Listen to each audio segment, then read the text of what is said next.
Welcome, sir. Welcome to the immortal hills. Thank you.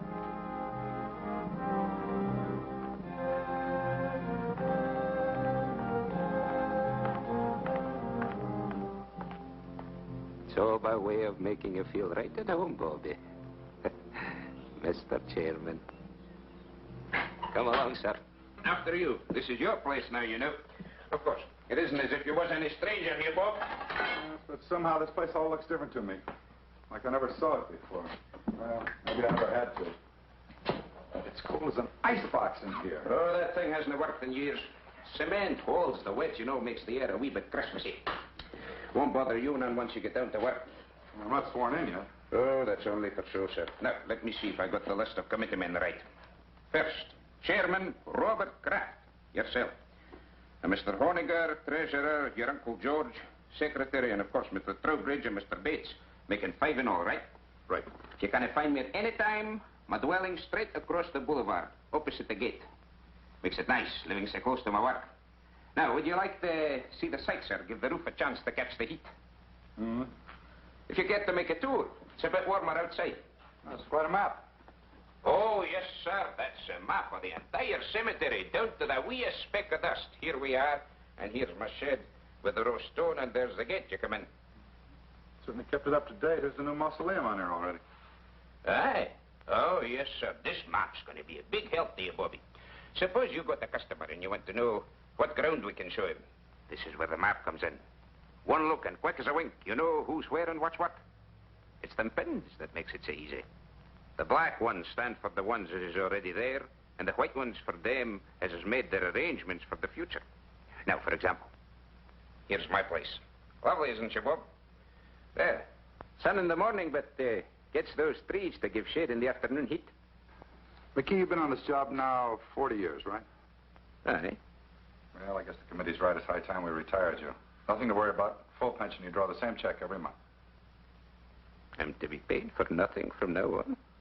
No, you're to be paid for 40 years of devotion. And that's something. Anyone in mind to replace you? Oh, I hadn't given it much thought, sir, but, there must be plenty of young and hard-muscled toffs would give the right teeth for my shoes. It's a lovely place to work. You're outside, near Mother Air. Well, let me know if you find somebody. Oh, I will. Yes, sir, that's quite a map.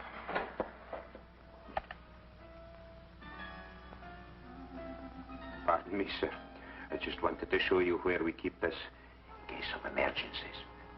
No need to worry, though. We haven't had none yet. Oh, you expecting visitors, sir? No, but that sounds like Stu Drexel. Oh, aye. Drexel and Pretty Beth Ferris. Did I hear they was promised? Looks like they're hitched. She finally caught me, Bob. Betty, many happy returns of the day. Stu, that's a great place you picked for a honeymoon. Oh, marriage has made me conservative. How about it, Mrs. D? Can I carry you over the threshold? I still don't think it's so very funny. I think it's positively awful if you really want to know the truth. Oh, Bethy, don't be that way. What's the trouble? How would you like to get a cemetery plot for a wedding gift? Now, Bethy, you know Pop never meant it for a present. It's just a formal, legal sort of thing. You see, Dad left part of my inheritance in trust for when I got married. One of the provisions was that myself and my wife had first-class accommodations here at the Immortal Hills. Doesn't cost us a cent, but we have to buy the plots before the bank will let me have the cash. You know, Dad, he never did consider me much on responsibility. He was a very smart man. Oh, aye, that he was. And though a bonny bride should have her thoughts far from doom, it's a lucky girl whose father-in-law provides from the beyond for her future. Isn't he sweet? Thanks, Scotty. Bob, give us a couple near the old man, will you? And call up Owens at the bank in the morning so I can cash a check. I don't think it's funny at all.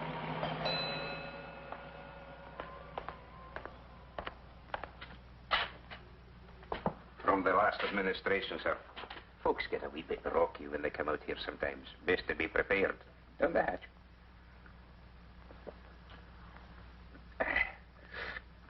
Thank you. Oh, over here. That's where the Drexel bunch is. Ah, it'll get so you'll love it out here, Bobby. It's a fine and green and lovely place. A fine place to slip away from the cares of the world. Slip away and live a wee bit.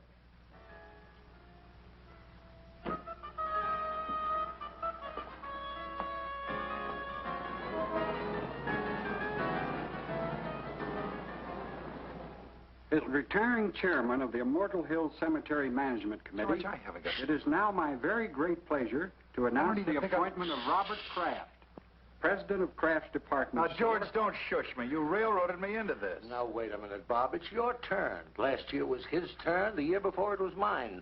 Nobody refuses to take the chairmanship. Partners, Henry. President of Kraft's department store. Why? Nobody ever has. It's just not done, son.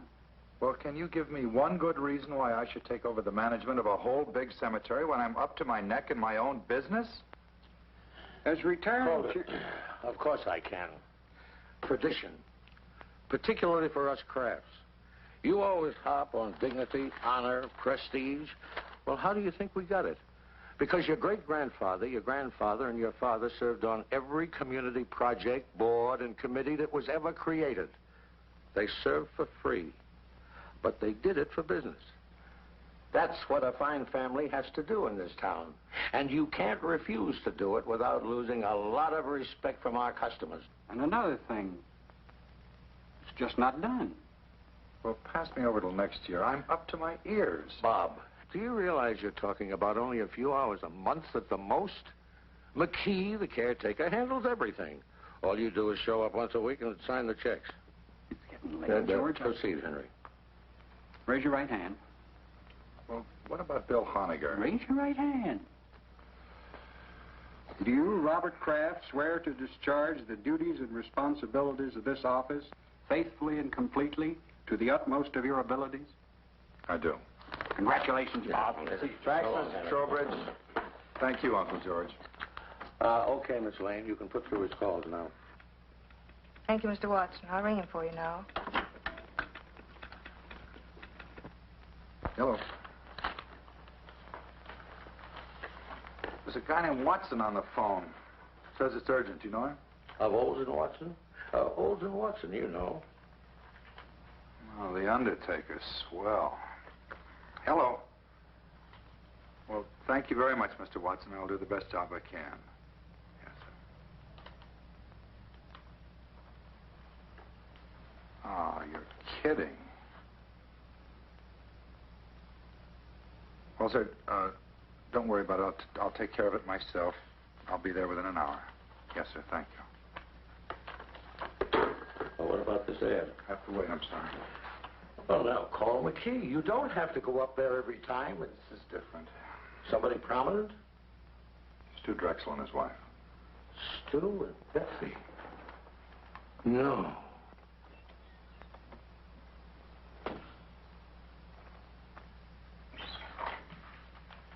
Hi. Hi, Jess. McKee, this is Mr. Jessup of the Milford Herald. Hi, Jessup. Oh, the west slope between the Pattersons and the Finleys. What else is new? You were my big news for the day. Asked about plans for the coming year, Kraft revealed the Immortal Hills will install a drive-in bar to stimulate additional trade. I'm stuck with the obituary detail. Boy, it's cold in here. Hey, Key, let's get that heat on that letter tomorrow. We better get ready for the interment. Aye, that'll be done, sir. And you better change the Drexel pins. Black instead of white. Oh, they already got black pins, sir. Oh, who changed them? Well, now, the last I remember was the very day they come out here to give you the order, and you stuck in 2 pens. Yeah, I guess that's right. I must have picked up the wrong color. Hmm? Well, nothing. It's just a little weird, that's all. What? Well, the kids came out here right after they tied the knot. They bought a couple of plots. Stu was complying with some technicality in his trust. And it was all very cute. We had a couple of laughs. And afterwards, I jabbed 2 pins in the map, white pins, I thought, just to make it official. And I hear today they've been killed. And the maps had them on the blacklist all the time. Okay, so what? Well, nothing. It just made me feel a little eerie, that's all. I think he means he marked the young couple for death, sir. Yeah, I guess that was it. That must have been the feeling I had. Well, it's funny what'll go through a guy's mind, isn't it? Do me a favor, McKee. If he starts fooling around with those pins again, be sure he stays away from the west slope, between the Pattersons and the Finleys. Indeed, I will, sir. Hi, Annie. What are you doing out here? I had a luncheon date, but I was stood up. I know a nice little place down the street. I just might take you up on that. I won't hold my breath. George told me about Beth and Stuart, and I just had to see you. Made me think how lucky we are just to be alive and together. Oh, Ann, this is Mr. McKee. This is Miss Craig, my fiancée, Andy. How do you do? Mitch, would you be wanting me for anything else, Bobby? No, thanks, Andy. Bob. What's wrong? Oh, nothing. I'm just a little depressed, that's all, but you'll take care of that. Ann, I kept wishing we could keep our appointment. Oh, rendezvous, if you don't mind. Your gray flannel is showing. Actually, do you know what made me turn around and come here instead of going home? Mm-hmm. Well, I was driving along, feeling rejected. Mm-hmm. And then all of a sudden I saw you very clearly in my mind. Bob, it's just that you're too attractive. After all, president of a department store and in charge of the Immortal Hills. Irresistible. I saw you and I heard you. Lunchtime, Annie. That's what you said distinctly. Lunchtime, Annie. Well, I can do better than that, I hope. Oh, you did. You said, I want you. And I need you, and a whole lot of lovely things I'd be embarrassed to repeat. Yeah. You know, just about the time you were seeing me, I had you on my mind. That's amazing. No, I mean it. And I don't blame you for not wanting to repeat what I was thinking. We better go to lunch or get married. Or I can just as easily join Jess at that little spot down the road he spoke of. We regret the management does not permit exchanges once the merchandise has been purchased. Then I'll freshen up.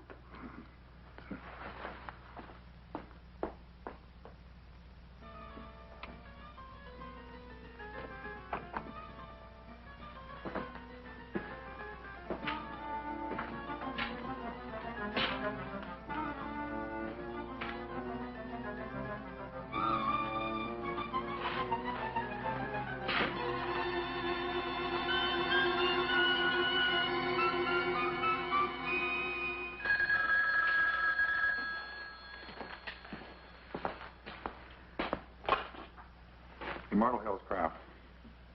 Hi, Carl. No, terrible. No, I'm sorry. The funeral's been confined to the immediate family. Yeah, all right, Carl. I'll see you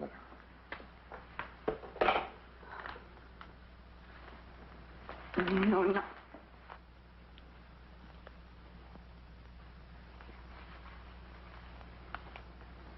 Yeah, you're right. What? You're right. We are lucky to to be alive and be with each other. Come on.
Home. Eat nor drink nor money have none. Well, well. Hey, Bobby! Be happy.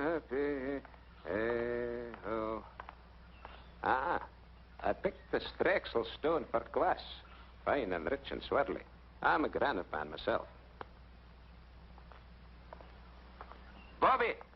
Bobby, I've got a surprise. Found your replacement. Oh, well, no, not yet. But I'm scouting the countryside. This is far sweeter.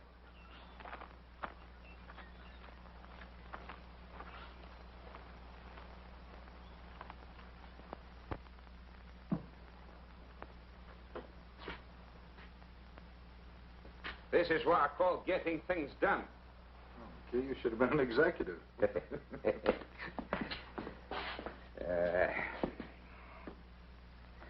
Hey, best take off your coat, Bobby. You'll be getting overheated. Fairly quiet this week. Only one passing. Now, if you'll just sign these. Let's get rid of these flowers. Oh, aye, they smell a wee bit sickly. I was hoping to keep them for the burial this afternoon. We need much help? Oh, no, this is just an average funeral. They don't come like the Drexel doings every day, thank the Lord.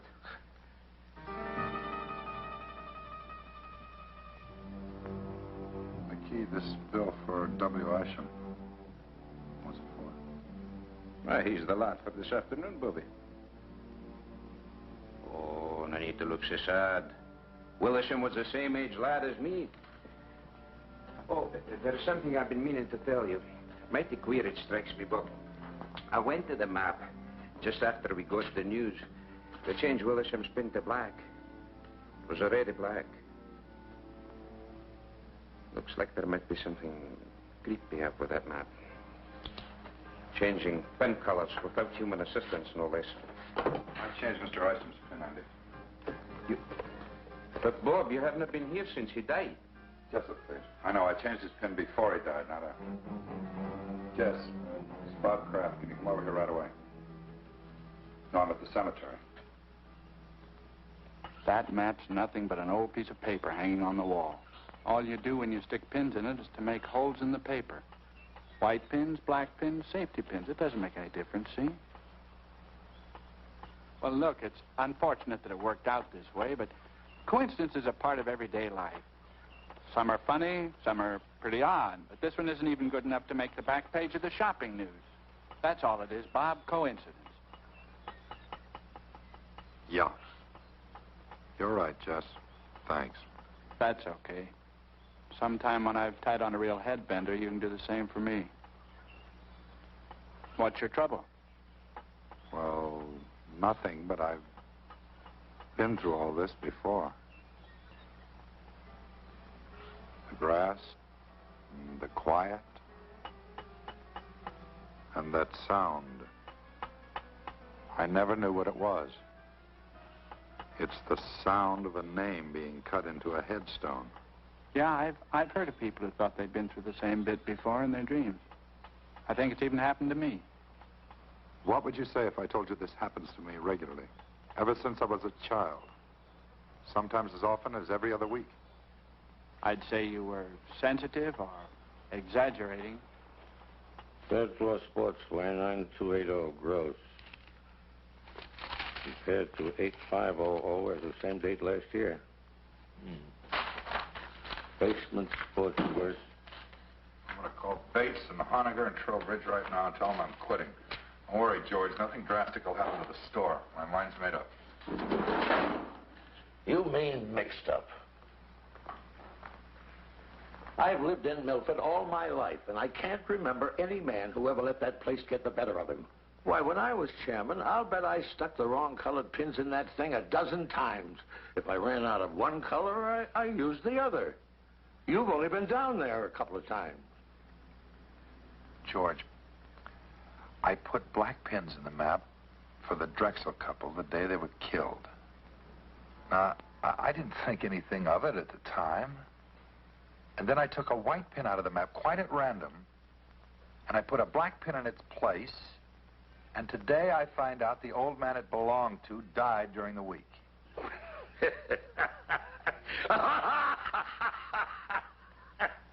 Bob, that's terrible. For heaven's sake, Bob, everybody loves a ghost story. Where's your sense of humor? You don't really believe that stuff you're telling me, do you? No.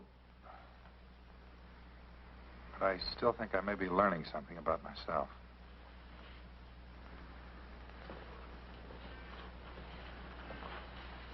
Where are you going? Oh, I think I'll just take a run out to the cemetery. What for? Sounds like it might be fun. After all, I've been trying to find some way to wipe out our competition for years. Good night, George.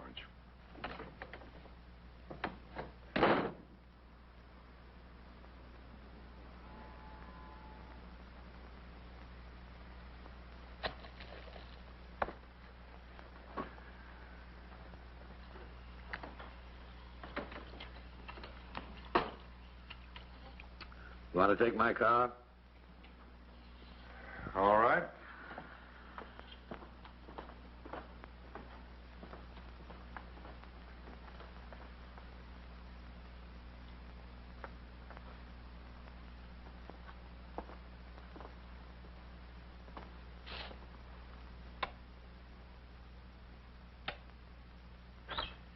Won't be but a moment, sir.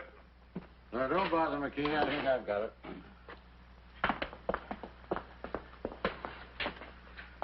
Oh, that'll be all, McKee. Is everything all right, Wilby? We'll see you later, Andy. Well, the place hasn't changed a bit since I was chairman. A few more pins in the map. Black ones. White ones, too. Sit down and relax, Bob. I think I can get this whole thing cleared up for you. What are you going to do? I'm going to convince you that there's nothing out here for you to worry about. George, let's forget this. Bob, I said I'm just going to convince you. Well, George, suppose you took Henry Trowbridge's white pin out and put a black one in its place, and tomorrow morning he turned up dead. It's not a chance. Well, I know not a chance, but suppose by some weird coincidence it happened. Now, it's happened to me 3 times already. I deal strictly in facts, son. I don't go for this coincidence spunk. But if Henry Trowbridge even looks a little peaked tomorrow, you can resign and I'll back you up. Now, Henry Trowbridge, let me see if I remember. I just mentioned Henry as an example. Now, you're not going to use him. Well, Henry's as good a choice as anybody, considering he directly preceded you as committee chairman. Wait a minute, George. You better let me put the pin in. If you do the honors and nothing happens, it won't be quite as conclusive. By all means, let's not diverge from the established pattern. But I'll have you know, I was no slouch when it came to pinning the tail on the donkey when I was a kid. No reflection on Henry. Go ahead, Bob.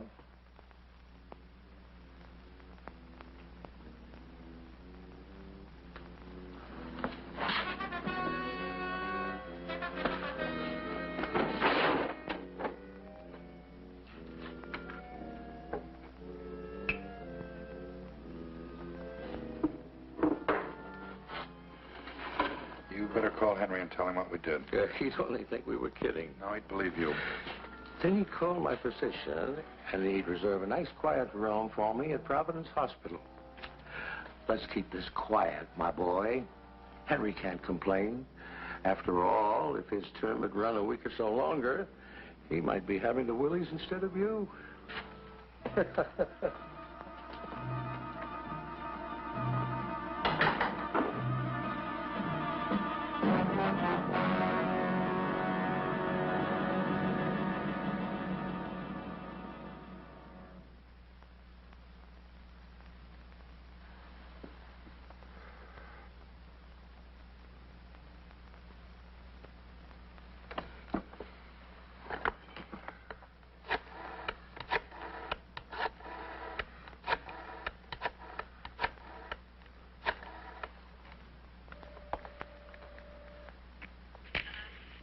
Hello, Miss Trowbridge. This is Bob Kraft. What are you doing up so late?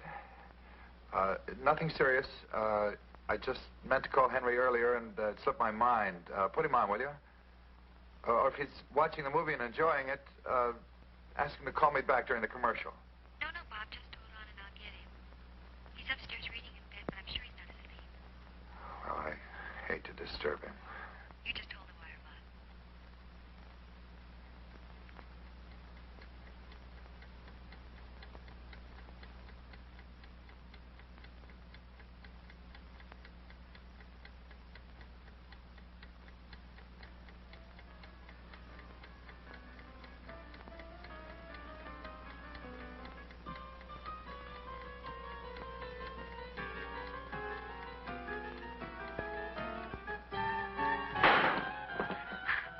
Hello, Henry?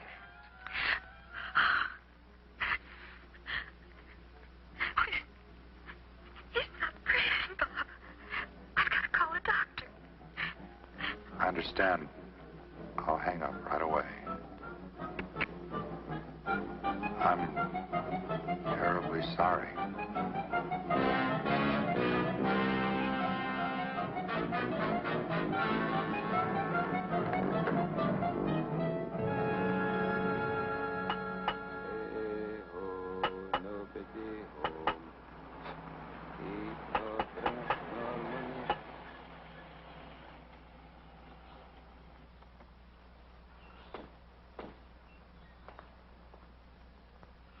Wait here. This won't take long. Morning. How do you do, sir?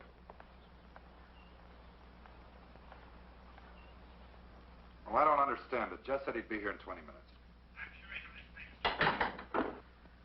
Lieutenant Claiborne? So that's it, huh? Sure big enough. There are the black pins, eh?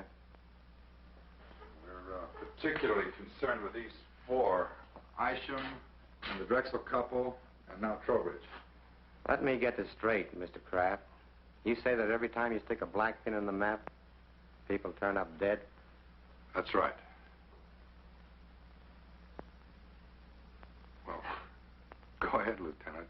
You think I'm a crackpot, and I hope you're right. I just want to prove it beyond a reasonable doubt.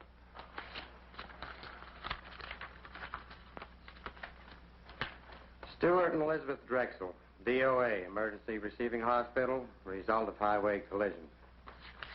William Isham, cause of death, cerebral hemorrhage. Henry Trowbridge, coronary thrombosis. Well, the rule is this. Where no evidence of homicide exists on initial investigation, the matter will be dropped. Investigated and found nothing. Sorry. Jessup? What's new, or should I say real? Nothing like murder, if that's what you're after. I'm sorry Bob saw fit to disturb you, Lieutenant. No harm done. What do you make of it, Jess? I keep telling him it's just coincidence. Yeah. If I were you, Mr. Kraft, I'd take a week or two off. Take it easy. You forget all about it. If you're going to use the story, kindly refrain from mentioning my name. I know. Lieutenant Claiborne, with an E on the end.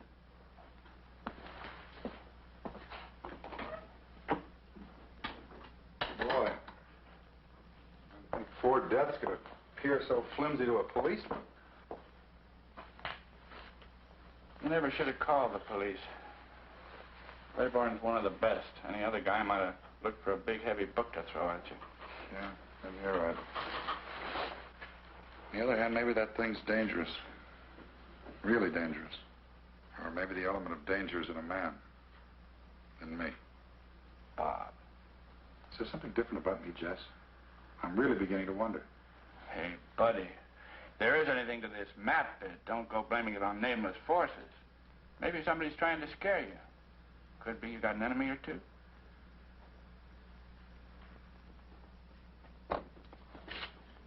Somebody using your desk, George. He came in to keep me company, darling. That was very sweet of him. Oh, darling, you must be dead tired. I'm all right. No sleep, and then to have to go back I'm out all there right. again? There's no crime in needing a good rest. George, I've got some correspondence to take care of. I've already taken care of your mail, and I took the liberty of making reservations for you. Flight 33, leaving for Miami at 5:45. My pal Sanford owns one of the finest hotels on the George, beach. thanks anyway. There's nothing I'd rather do, but I can't possibly go now. Bob, I gave you my word. If anything happened to Henry, you could resign. I talked to Charlie and Bill Honiger, and they understand completely. It's all fixed, son. The situation's changed. Until this thing's cleared up, I'm not about to resign. Oh. And when you tell the others, ask them to meet me here in my office, 7:30 tonight. Awfully short notice. The committee can't just ignore what's happened. I guess you're right. Darling. And I'm sorry, I didn't mean to snap at you. Now, why can't you resign? Well, because possibly something real, unreal, I don't know, is waiting to kill one of us every time I jab a black pin into that map. Bob, if you're talking about Henry Trowbridge, the poor man died of a heart attack. Heart disease is the country's #1 killer. Maybe not in Milford. Oh, Bob, you can't mean that map is literally killing people? No, Ann, maybe it isn't the map. Well... What about the other day? You saw me, you heard me. Lunchtime, Annie, I want you, I need you. Bob, I was obviously trying to bring a little romance into our very dull and dismal lives. No, Ann, don't try to deny it. I do deny it.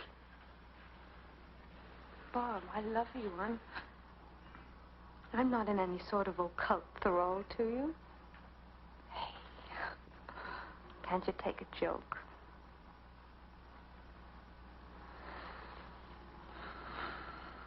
All right, then I was lying too. Does that bring you back to reality again?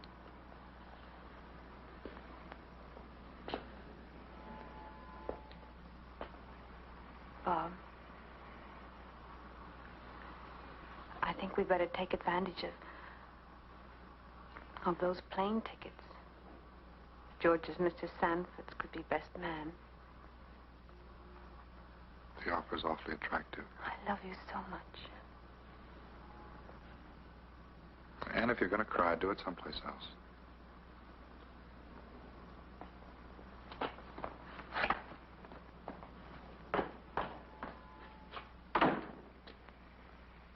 Now, Bob, it's real simple. We're willing to play ball with you. If you want to remain chairman of this committee, we wouldn't think of trying to dissuade you, because we have confidence in you. Full confidence. All the confidence in the world, Bob. Now, all we want before we break this up is a promise from you, Mr. Chairman, that before you turn in tonight, you'll go out to the cemetery. Now, let me finish. You'll go out there and change my white pin to black. And Charlie's and George's. Just as simple as that. And then go home and go right to bed. No, sir. You're not the committee, Bob. You're only our chairman, with the duty to carry out the will of the majority. We feel that you should do as Bill said, because it'll put an end to this business once and for all. Otherwise, we'll do the resigning right here and now. Well, let me sleep on it. Let's all sleep on it. I don't think you people realize what might be involved here. Motion defeated. Tonight. Well, your devotion to the principle of majority rule moves me deeply.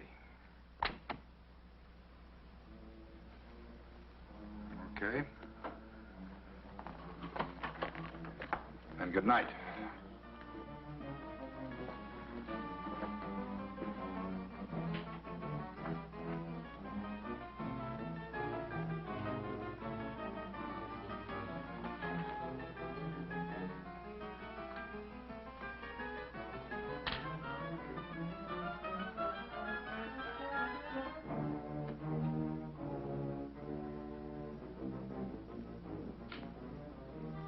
Charlie.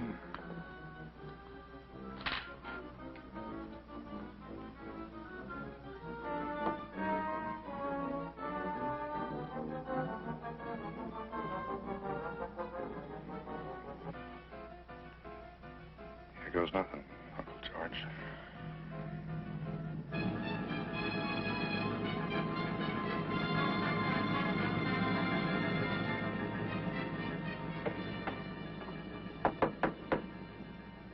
Who is it? It's me, Bobby. Open up.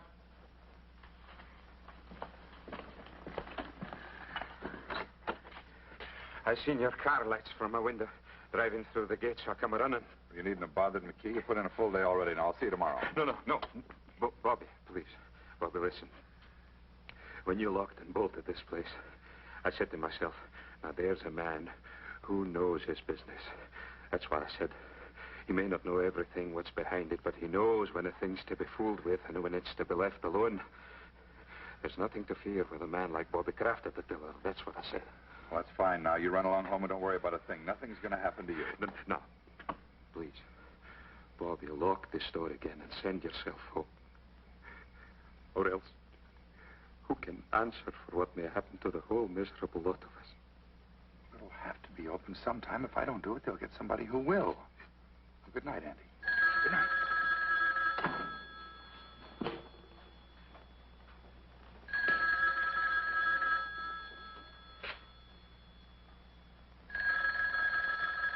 Andy, go home.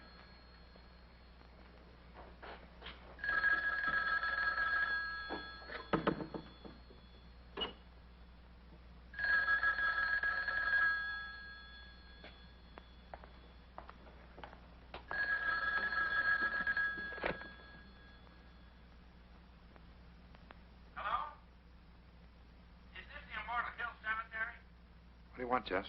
Bob? Why didn't you answer me? I've been looking all over town for you. I'm calling from your place now. What are you doing at the cottage again? Haven't you had enough for one day? Jess, I think I've done something terribly wrong. Oh, Pete, what are you talking about? Well, we had a meeting of the cemetery committee after closing tonight. Bill Honegger, Charlie Bates, and George, everybody. And they voted to make me come out here to the cemetery and stick black pins in the map for each of them. Just like it was some kid's nightmare. So I did it. Jess, there's a black pin in that map for Charlie Bates and Bill Honegger and George. And if anything happens to them, to any of them, it's my fault, nobody else's. Nothing's going to happen to them, Bob. As a matter of fact, I think they did you a big favor. I've never heard of a coincidence involving 3 people dying all at once. By tomorrow at this time, this whole big worry of yours will be nothing but a lot of hot air. Well, I hope you're right, Jess. I guess there's nothing for me to do but see this thing through. I think I'll check on him myself and see... Bob? Bob?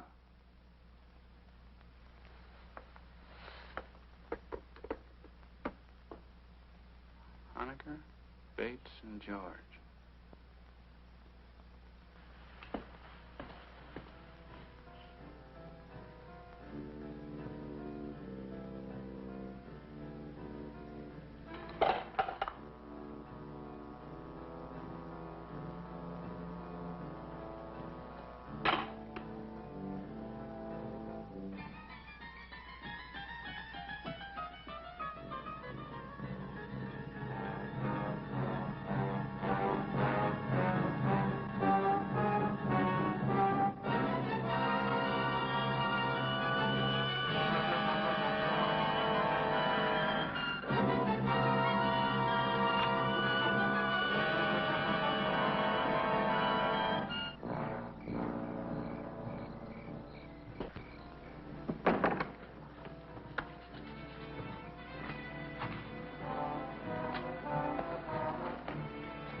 Lieutenant Claiborne, please.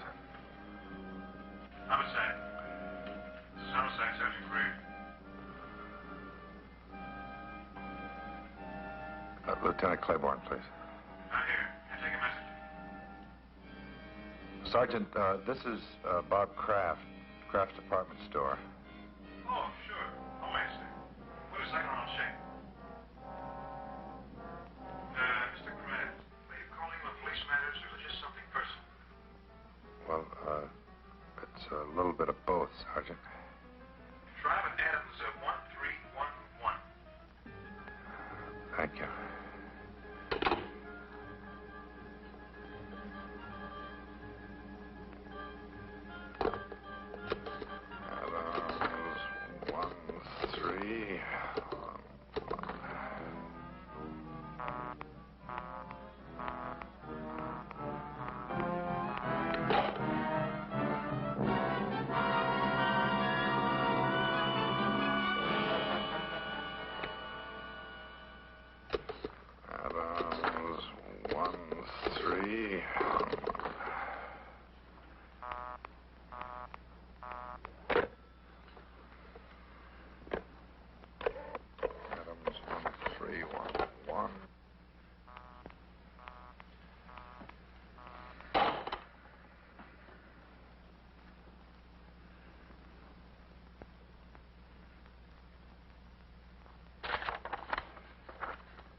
Honegger, Adams 1311.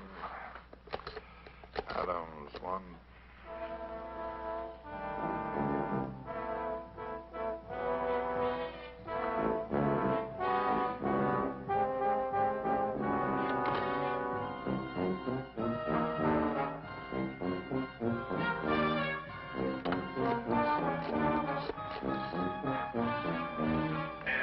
Homicide. Yes, sir. Homicide. This is Bob Kraft speaking. I can't get through to that Adams number. Oh? Claiborne's at that number, and it's imperative that I speak to him right now. Well, sir, just a second, sir.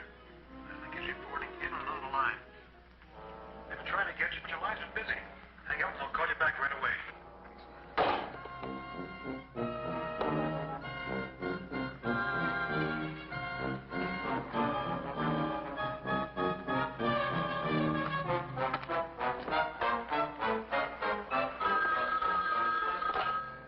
Something happened to Bill Honegger.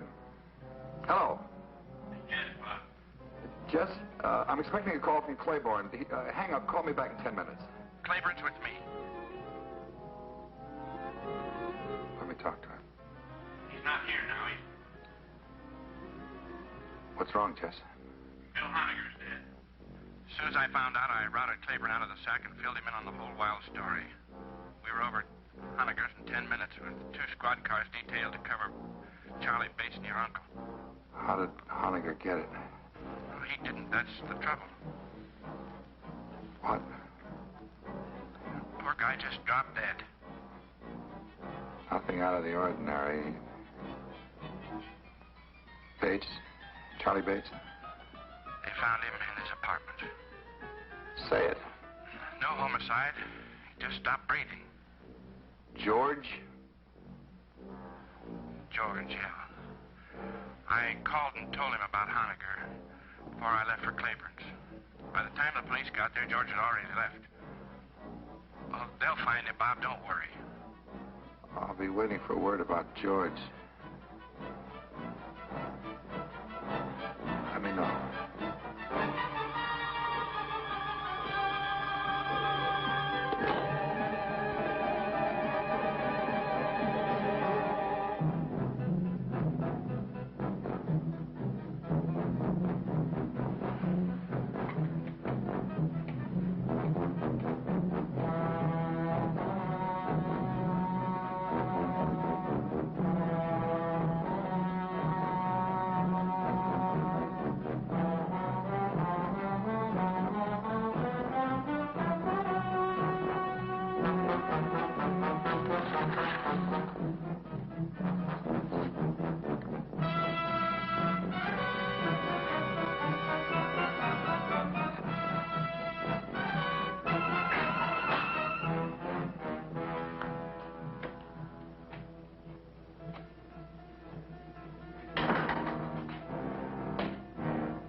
I see you followed our wishes to the letter.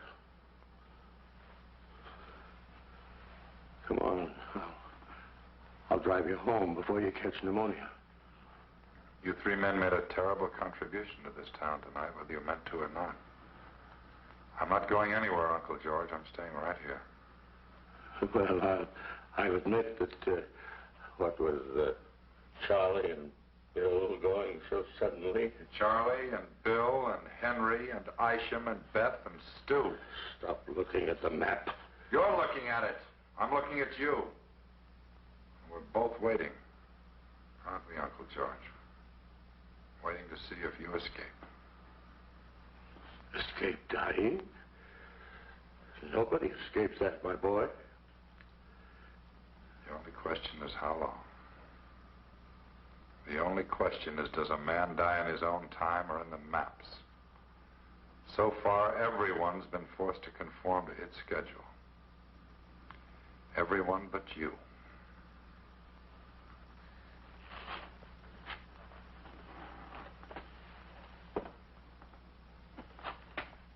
That puts me back on schedule.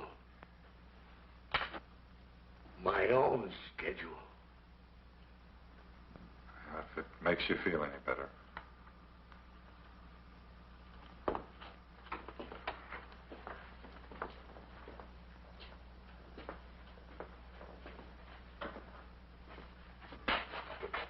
Let me tell you something. From now on, if you want to see me, you're going to have to come down to the store. I won't make another special trip on your account. The next time I see you, George, we'll both be right here.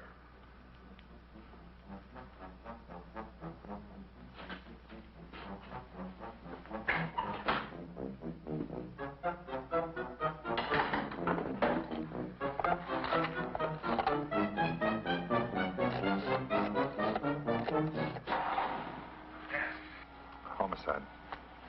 Homicide. This is Robert Kraft out at Immortal Hills. Claiborne speaking. Lieutenant, my uncle just left here. I think under the circumstances, the least you can do is put a man on to watch over him, no matter how ridiculous the situation seems to you. Thanks a lot, Mr. Kraft. We'll take care of it right away. He's wearing an overcoat over his robe and pajamas. We put a description of the wire quite some time ago. You do think there's danger?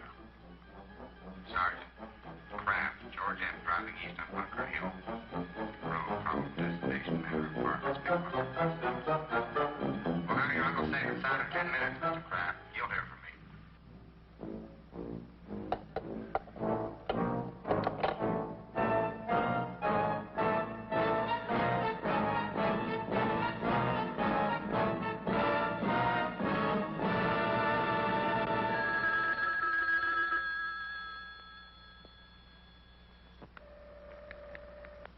Are you sure your uncle was out there tonight? You didn't just think you saw him? I told you he just left here. That was 2 hours ago, and no sign of him anyplace. I put out on all points after the first hour. He's not on the road, and he's not home. Hold the wire, Lieutenant.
better come out, Lieutenant. He's still here.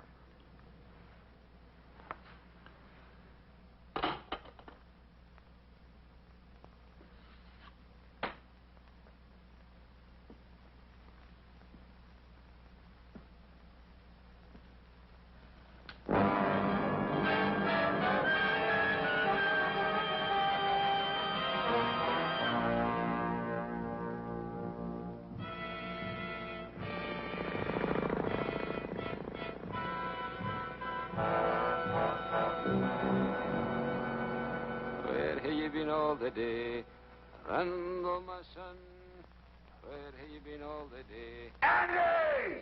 Someone, I've been out hunting, mother.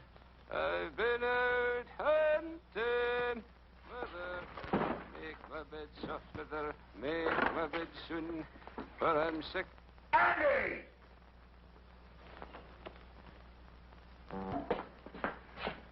McKee, I'm going to burn that stuff in the greenhouse if this heater doesn't work by tonight. Bobby, it took a whole lifetime of collecting for me to get the whole caboodle here. And see here, you haven't even touched your food. Man, you got to eat if you want to keep above the ground.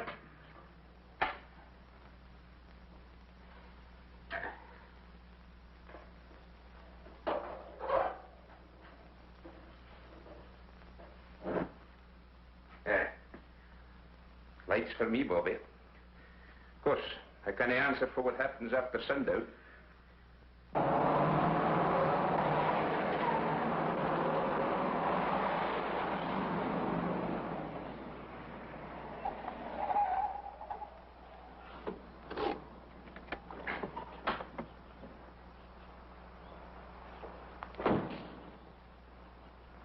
Better wait in the car.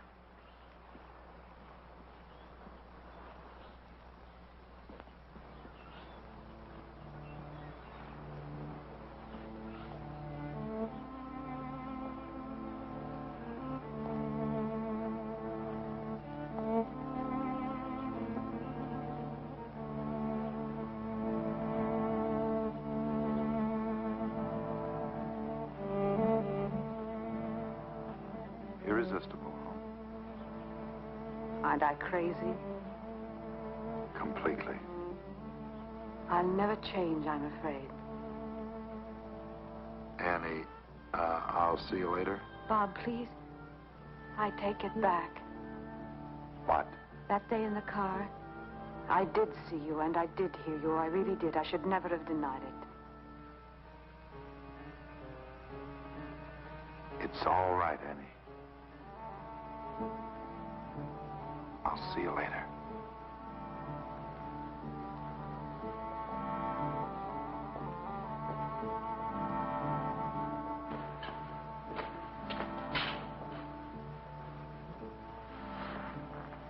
You have a party named Jacob Mittel someplace in the map?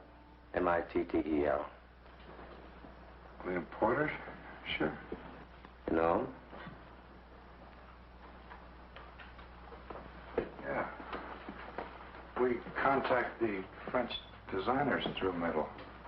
Matter of fact, he's in Paris now. Better strike him out.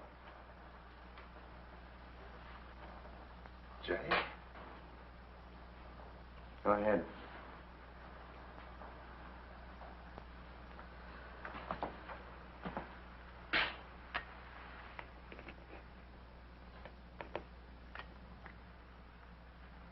How did he die? He isn't dead. At least not yet.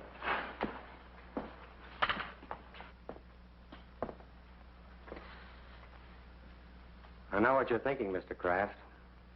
You're thinking that we tricked you into killing Jacob Mittel. Well, you're 100% right, so try to relax, huh? This one's on the police. You see, Jacob Mittel's in the prime of life. No previous major illnesses, no record life expectancy, exceptionally good.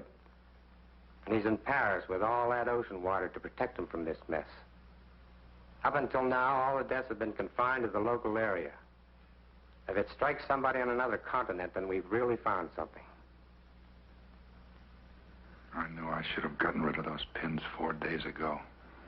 Even the map, the whole thing, out. What I want to know is, what are you going to tell the district attorney is responsible for these deaths? We gave this case a real full-dress investigation, Mr. Kraft. Questioned you and all the other suspects and witnesses until the point of comedy. Found nothing. No motive, no opportunity, no suspect, no crime, no weapon. Except 7 pins went in. And the 7 people died, not 1, 7. Who put in those pins? You did, all 7. Other chairmen and so on have been putting pins in that map for years, and nothing happened. But with me, it isn't impossible for a certain kind of man to be endowed with powers that nobody had ever dreamed he could have.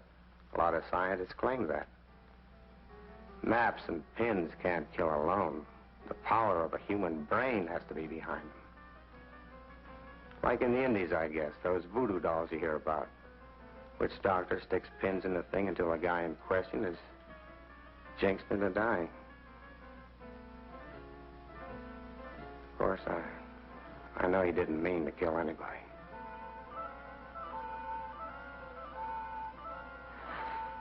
I have to get back.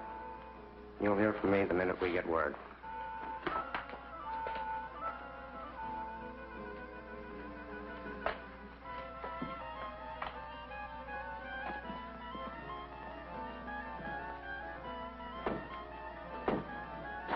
I think I'd best be running along, too. Bob. I think so.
I destroyed them.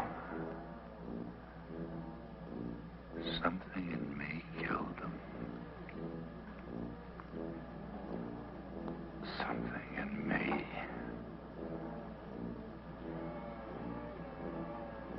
But I couldn't refuse the job. Not a man with my reasoning power. Power.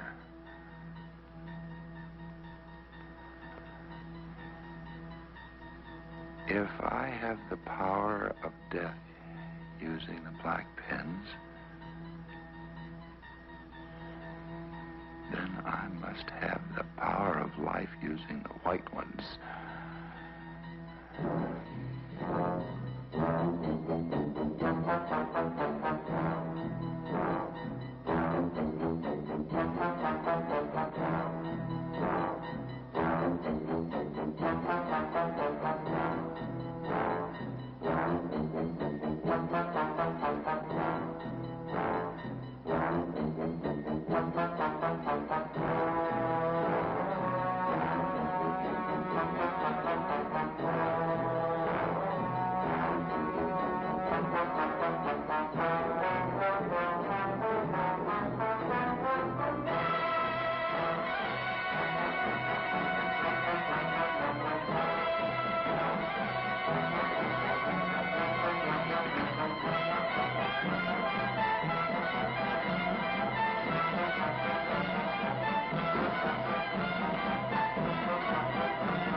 This is the cemetery, that's right.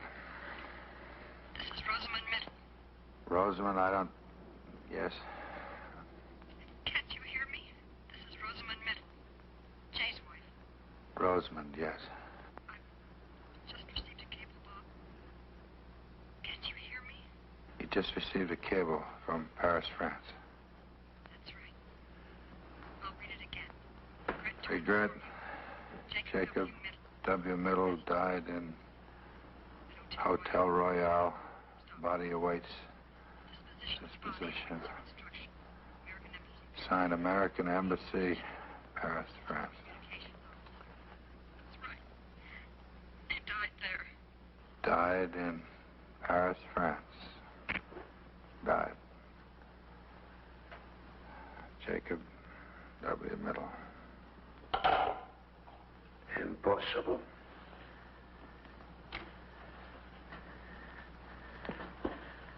Impossible. He cannot be dead. What? What? You still think that thing's the killer? Or your own puny power, Mr. Chairman? The only power you or that map ever had was me, so far as killing goes. You marked them for death, Mr. Chairman, but who did the deed? Andrew McKee. Oh, Andy. Why? You and your high and mighty committee, turning out a man with 40 years of service on the grounds. 40 years. I told you, Andy, a full pension. It isn't cash what keeps a man going, lad. What keeps his feet on the ground and keeps him on the job till the Lord makes him quit. The Lord, but nobody else.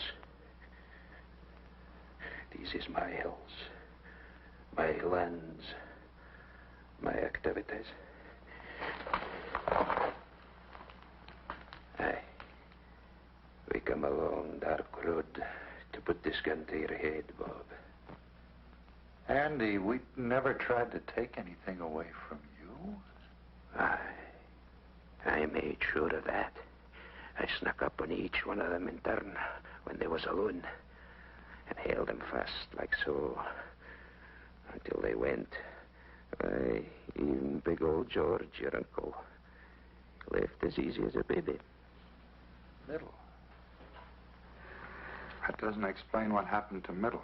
Middle's dead. Will you stop that confounded talk, man? That map's not but to do that. You fool.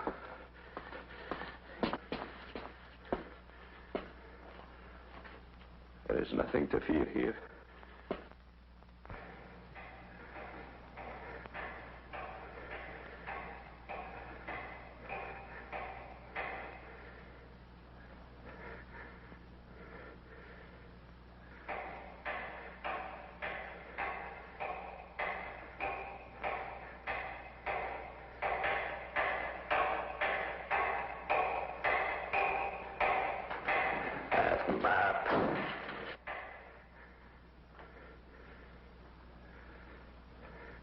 Andy, talk about something else, quick. It's important. We're finished with talking. Finished you are with maps and pins black and white. Talk about something else, I said. It's important right now. Talk about anything else. Now.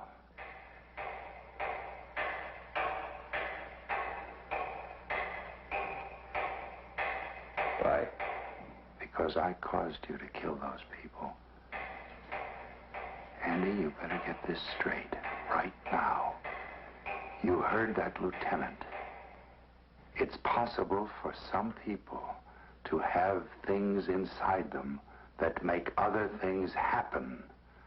Nothing is impossible for a man like that if he thinks about it hard enough. I know you, Andy. You're no killer. I made you do it. You talked me into killing them? Then they could all be back. Andy, I never knew it. How'd you come for that? That noise. Can't you hear it?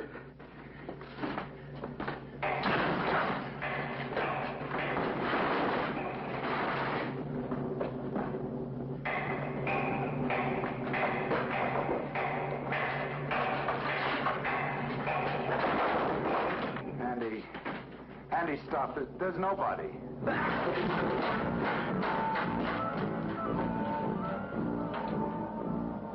They could all be back. They could all be back. Stop.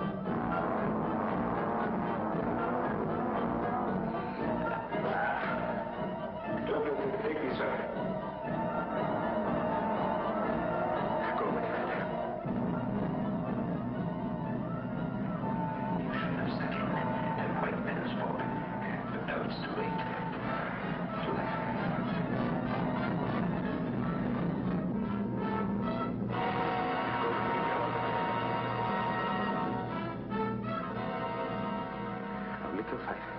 Give me all the faith. Not the young Drex. Oh, come. Go away. Go away and leave me alone. Go away. Go. Save me, Bobby.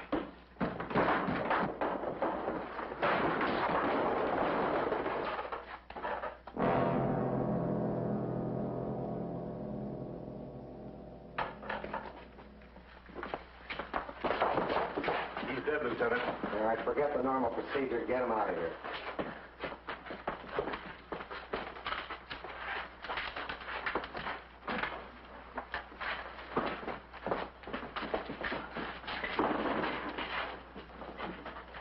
Exhibit A. You really didn't need it. They died of fright first, just like he did.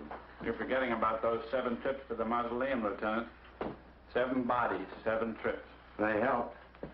Lieutenant, Jacob Middle died in France. Well, that was a plant, Mr. Kraft. Middle's all right. Sorry we had to put you through this, but it was the best way to make McKee come out in the open. Mrs. Middle stayed up all night at headquarters, waiting for us to call in. A radio car is posted just outside. We signaled her to phone you and tell you that lie about her husband. Am I getting through to you, Mr. Kraft? Well, not quite yet. We watched him, Bob. He actually managed to unearth all 7 of them. Wonder what got into him. It was those white pens.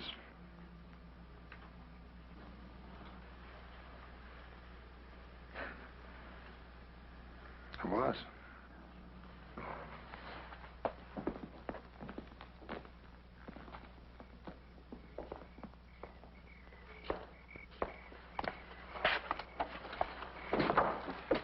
Annie, I lost my overcoat. Oh, where? Which one? I'll get it. No, never mind.